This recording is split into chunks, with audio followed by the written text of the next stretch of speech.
創立100周年ディズニーが太鼓判を押す作品ってどんなだったかしら。雪だるまのオラフはアナのためなら解けてもいいよ。ベイマックスを通して現れるただしの心の声。皆さんこんにちは、ミステリーマープルです。今日は再発見アナ雪とベイマックスです。100年分の夢と魔法を映画館の大スクリーンで。これはディズニー創立100周年を記念したディズニー100フィルムフェスティバル。この2023年10月の毎週土日に日本全国100カ所の映画館で名作がリバイバル上映。ディズニーが太鼓判を押す作品ってどんなだったかしらと思ったので、今月は100周年に乗っかってディズニー企画。ディズニーファンの皆さんは映画からテーマパークまでとてもたくさん知識がおありですので、あくまでも日本のシニア目線ということでよろしくお願いしますね。直木賞作家の辻村瑞希さんは、読書は自分をまっすぐに映すものと言います。名作は見る時期によって気づきが異なるということでしょうね。辻村さんご自身、ミヒャエル・エンデのモモの読後感の違いを述べられています。9歳の時の感想は、胸のすく冒険活劇ファンタジー。ファンタジーとは愛と勇気を持って仲間と協力しながら他を助ける話。これが書かれることによって人々は感動するそう。大人になってからの感想は、心を尽くして人のために何かをすることを尊び大切にする。時間とは量ではなく質だという2つ。冒険活劇という印象からこんな風に深みが加わったのだそう。今回100周年のオープニングを飾るのは、アナと雪の女王にベイマックス。今週末に上映されますが、私は一足先に家で約10年ぶりに見てみました。それぞれ10年前の印象は、アナ雪はとにかく美しい音楽、社会現象にもなったレディッゴー。エルサが大地を踏みしめると氷の形にひびが入ってありのままを受け入れ、何も恐れず生きていく。松たか子さんの歌、良かったですね。25カ国語バージョンのミュージッククリップがありましたが、何度聴き比べても私は松さん最高と、エルサの若き切実さが表現されていて魅了されました。ベイマックスは主人公ヒロのそばにいるお助けロボットという印象で、ストーリーはあまり覚えていませんでした。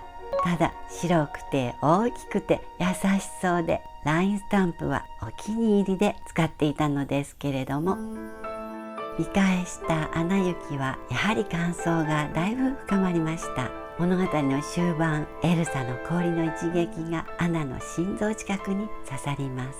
ここで響いてきたのがトロールの序盤のセリフ。頭は簡単だけど心を癒すのはとても難しい。思わずメモしました。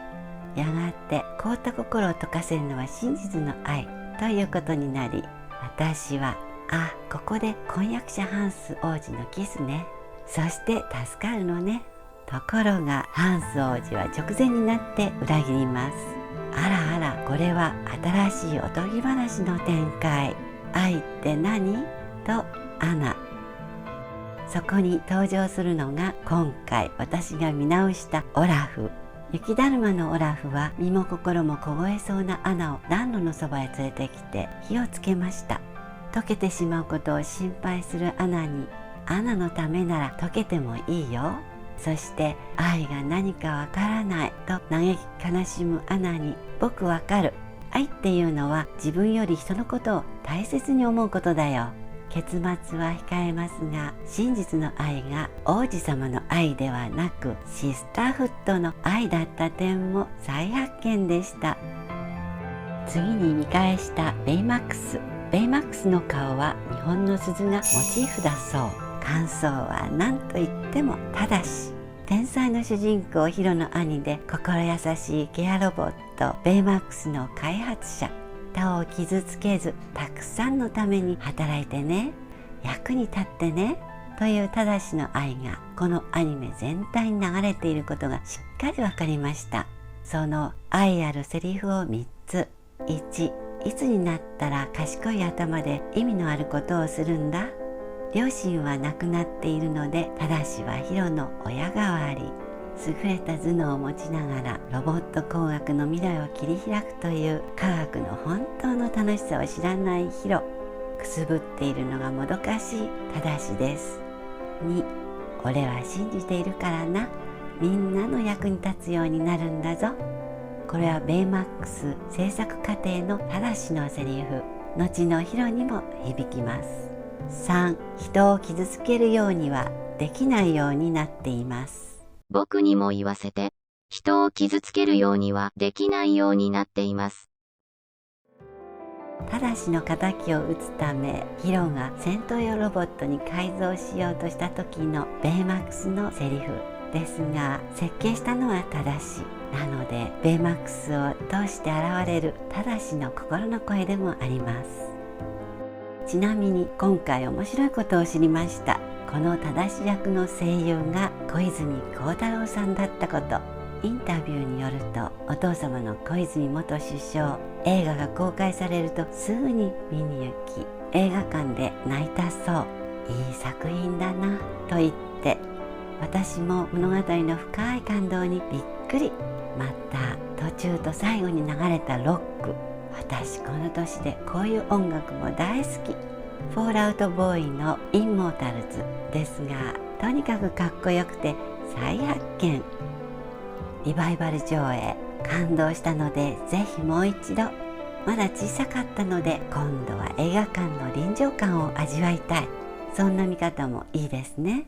そしてさらに、この度私が経験したように、今の自分はどう感じるか、これを試されてみるのもとても面白いと思います。その時々で必要なメッセージを与えてくれるのが不朽の名作なのかもと思いました。中指にはモアナのロゴ O の渦巻き部分を爪楊枝で描きます。付録レビュー。今日は100周年ディズニー×サマンサタバスの希少品収納ポーチスイート2023年8月号の付録で、表紙は荒木優子さん。ミッキーとミニーが両面に。デザインはディズニー創立100周年を記念した限定コレクションから。中は6つのバインダー仕様で内ポケット付き。背中にサマンサタバサのロゴ入り、ハートのチャームにもロゴが刻印。全体にくすみ系ピンクで大人かわいい仕上がり。機能面はクリアケース1枚、クリアポケット3枚が付属。市販のリフィルも追加できます。パスポートケースに使っても楽しいです。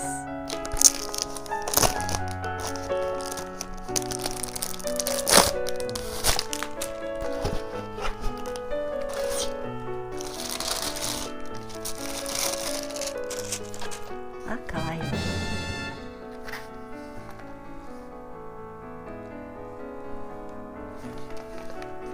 かわいい。ミニーちゃんが可愛くて、ミッキーは元気。付録に限定して100周年ディズニーを探したところ、これが一番可愛いように思ったのでご紹介してみました。チャンネル登録、いいねボタンは喜びます。ではでは、またね。